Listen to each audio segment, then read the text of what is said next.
Today I hope to show that Joseph Smith's concept of translation can be illuminated by the Romantic movement's ideas about symbols, language, and mythology. Smith's contemporary in 1840s America, Margaret Fuller, can provide a particularly fruitful comparison. I will be utilizing evidence from Joseph Smith's papers to explain Smith's ideas about language and symbols and how they relate to spiritual and social transformation. These include the printer's manuscript of the Book of Mormon, a personal letter, and the Egyptian documents associated with the Book of Abraham. Margaret Fuller was born in 1810 in Massachusetts. She was an avid reader of Romantic writers and philosophers, particularly the early German Romantics such as Goethe, Novalis, and Friedrich Schlegel. Fuller came into prominence as a writer for the Transcendentalist newspaper The Dial, published the first major American feminist book, Women in the 19th Century, in 1845, and became a popular reporter for the New York Tribune. Fuller, like the Romantic writers she admired, was deeply interested in language and unorthodox spiritual ideas. While Fuller is well known among scholars of Romanticism and feminism, studies of Latter-day Saint history have not mentioned her and rarely discuss Romanticism, so I'll take some of my time to briefly explain the outlines of the philosophical ideas and Fuller's work. Those that are interested should be able to easily find more information about them, as they have been discussed in several books and articles by other historians. I will show that Smith and Fuller were both working from similar assumptions about language, that their methods of interpreting symbols have striking parallels, and that they both saw it as part of a work to spiritually transform the self and the world. Through this comparison, we can hopefully better understand what Smith understood his calling as a translator to be. As a background to the Romantic symbol, we should discuss what I will call the esoteric symbol. The esoteric symbol is the belief that symbols should be interpreted through a creative, imaginative, or revelatory way. The esoteric symbol is understood to be a rich container for truth. One simply has to be able to extract further layers of meaning from it to access it. The esoteric symbol is sacred and evokes truths inside the person in an intuitive way.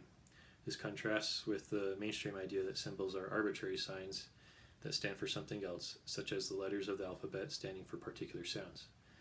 The genealogy of the esoteric symbol can be traced back to antiquity, but special mention should be made of the complex symbols and imagery of spiritual alchemists and mystics, Paracelsus and Jacob Boehme, and the movements they influenced, such as the Freemasons and Rosicrucianism.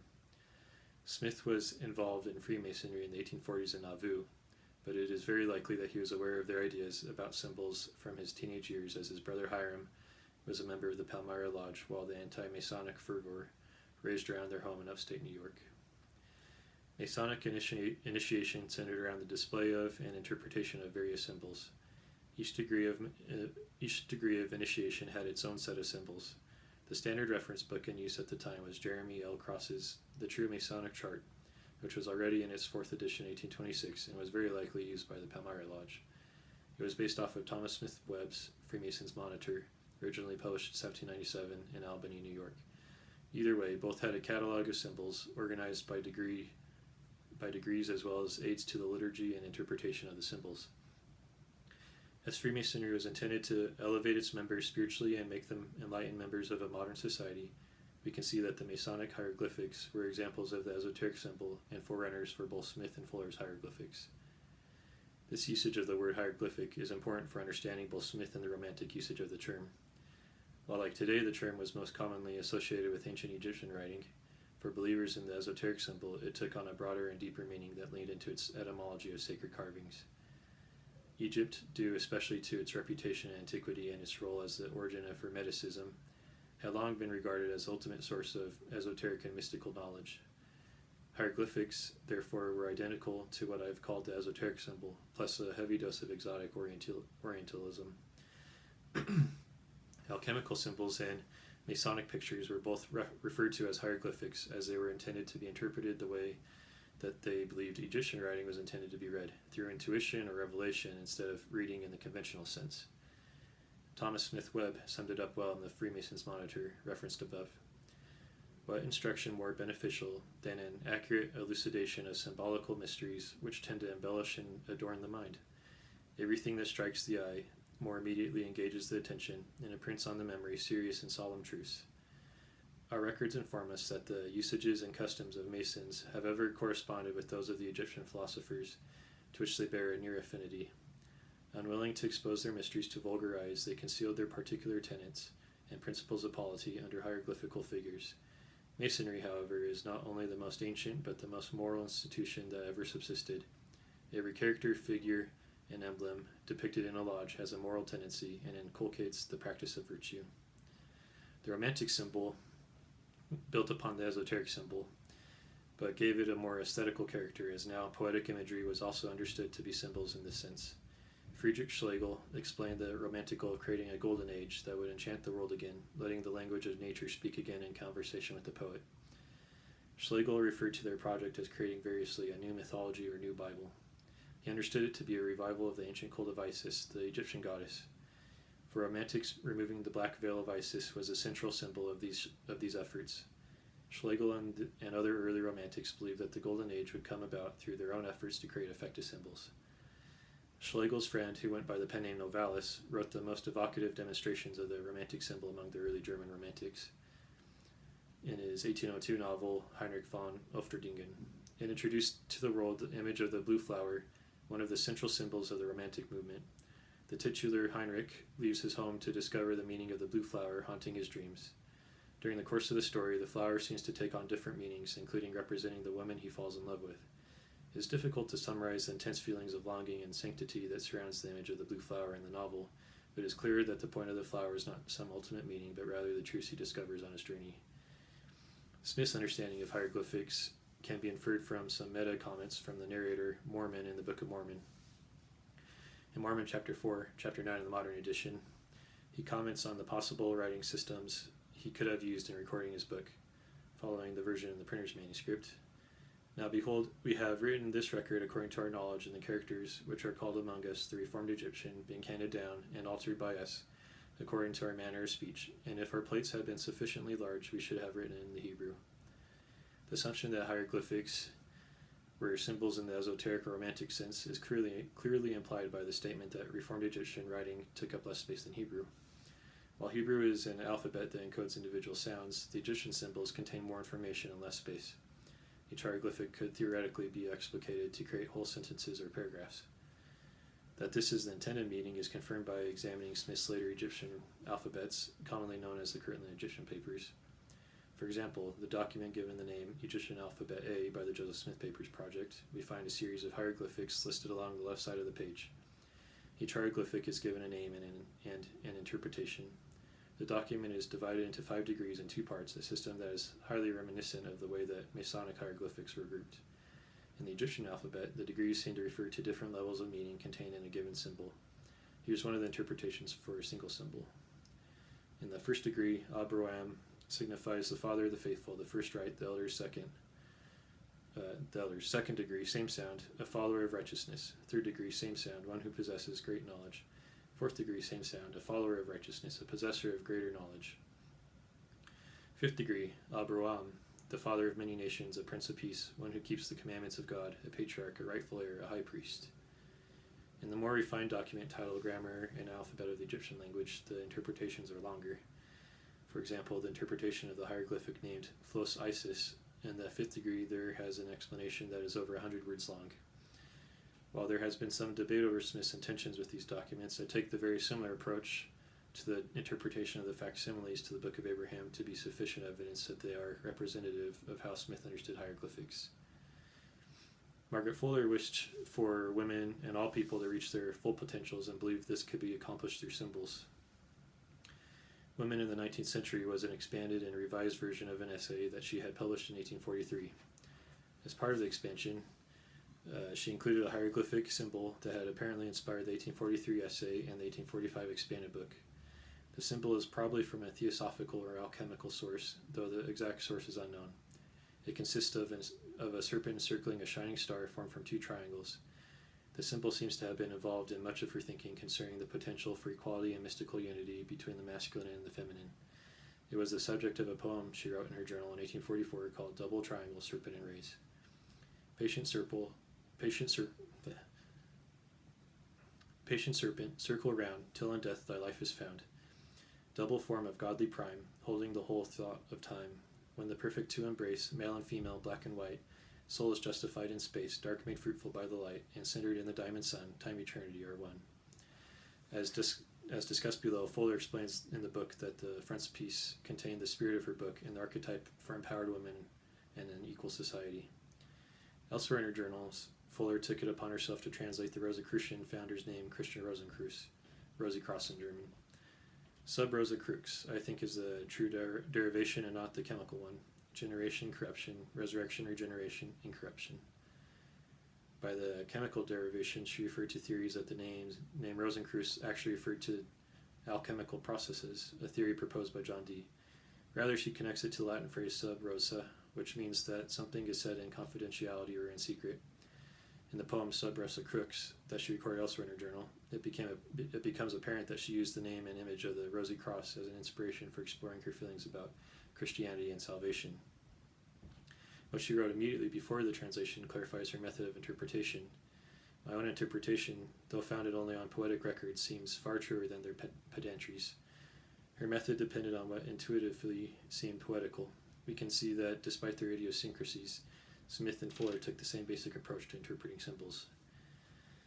Smith and Fuller also shared the idea that symbols can bring about spiritual transformation.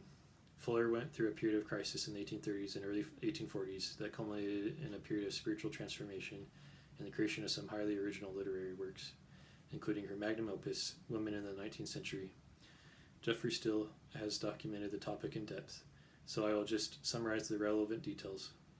Fuller was attempting to work through several traumatic events. She had fallen in love with two close friends, a man and a woman who married each other, leaving her lonely. Her father died, and she had to face the difficulty of being able to reach her full potential as a woman in 19th century American society. Her journey out of her depression was closely tied to the symbolic explorations discussed above. She came to see herself as material that could be alchemically transformed. She always considered herself a Christian, but her writings show a spirituality that embraces polytheistic mythology, heterodox ideas, and a sole dependence on her own poetic sensibility. Her Rosicrucian translation mentioned above illustrates her initial transformations.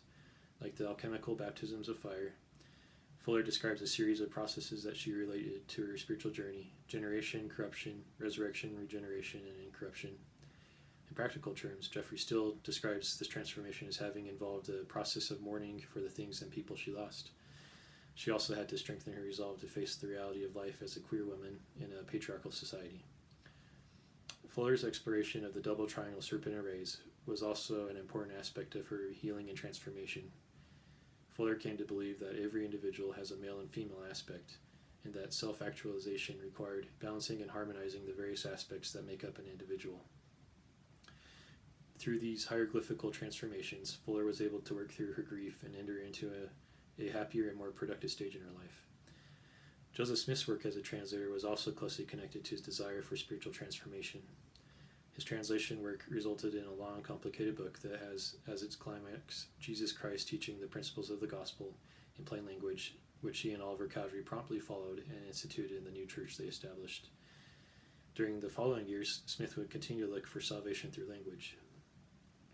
He believed that salvation and perfection would be enabled by the discovery of pure language. The Egyptian alphabet documents include the symbols and words from previous documents with examples of pure language, so it seems they were all part of a larger project. In a letter to William W. Phelps, dated 27 November 1832, Smith wrote about this yearning for pure language. O Lord, when will the time come when Brother William, thy servant, and myself behold the day that we may stand together and gaze upon eternal wisdom engraven upon the heavens, while the majesty of our God holdeth up the dark curtain, until we may read the record of eternity to the fullness of our immortal souls. O Lord God, deliver us in thy due time from the little narrow prison, almost as it were total darkness of paper, pen, and ink, and a crooked, broken, scattered, and imperfect language. Smith connects pure language with the hieroglyphical language of nature that hides behind the dark veil, drawing upon the image of the veil of Isis popular with the Romantics at the time. The pure language and hieroglyphical translations were part of this effort to restore language to a directly intuitional or revelatory form, where there was no artificial distance between divine nature and humans, just like for the Romantics. This desire for a heavenly ascension took on ritual form in Smith's culminating ritual innovation in the 1840s, the novel endowments and sealings. These rituals were deeply infused with archetypal figures from biblical mythology, key words, signs, and tokens as their mode of instruction. Smith's rituals were always entwined with his translation projects. As mentioned above, the first principles of the gospel were explained as a sermon by the resurrected Jesus to ancient Americans. The new Nauvoo temple rites were heralded by the publication of the Book of Abraham, and though fragmentary, the facsimiles make it clear that Smith believed that the ancient Egyptians had a version of the endowment or masonry taught to them by Abraham. Though we should avoid the temptation to overstate the similarities, Fuller's ideas of self-actualization, culminating in a sacred marriage of the feminine and masculine, are strongly reminiscent of Smith's sealings, which were intended to be a culminating ordinance for Latter-day Saints, where men and women were eternally married and prepared for exaltation as gods and goddesses. Both Smith and Fuller saw their translation or symbolic pursuits as being key to social transformation as well. In order to prepare for the millennial reign of Christ, Smith's translations preached that there would first have to be the creation of a pure society, which was referred to as the New Jerusalem or Zion. Fuller likewise hoped that her book, Women in the 19th Century, would help other women and men reach their full potential and create a new golden age of equality. For example, she wrote that the Countess Amelia Plater, a Polish revolutionary, and Joan of Arc were examples of women she thought her readers could be like. The dignity, the purity, the concentrated resolve, the calm, deep enthusiasm, which yet could, when occasion called, sparkle up a holy and indignant fire, make of this young maiden the figure I want for my frontispiece. Her portrait is to be seen in the book, a gentle shadow of her soul. As mentioned above, the frontispiece to the book was the double triangle serpent erased hieroglyphic. She believed that the hieroglyphic embodied the spirit of an equal society. Fuller's primary method in the Women in the 19th Century is to explain mythological figures as archetypes of or psychological aspects of a person. After discussing some of the misogynistic statements that could be found in classical writing, she wrote, "But whatever were the facts of daily life, I cannot complain of the age and nation which represents its thought by such a symbol as I see before me at this moment. It is a zodiac of the busts of gods and goddesses, arranged in pairs. The circle breathes the music of a heavenly order. Male and female heads are distinct in expression but equal in beauty, strength, and calmness. Each male head is that of a brother and a king, each female of a sister and a queen. Could the thought thus expressed be lived out, there would be nothing more to be desired. There would be unison and variety, congeniality and difference." This vision showed her that through translation and mythological symbols, an equal and more beautiful society could be created. Like Joseph Smith, whose translations use larger-than-life biblical and scriptural figures, like Jesus, Enoch, Adam, or Abraham, to expound and reveal the principles of the gospel and show Latter-day Saints visions of a better future in society, Fuller used pagan mythologies to show a path forward to a better society. She said, "Now the time has come when a clearer vision and better action are possible, when man and woman may regard one another as brother and sister, the pillars of one porch, the priests of one worship, and elsewhere.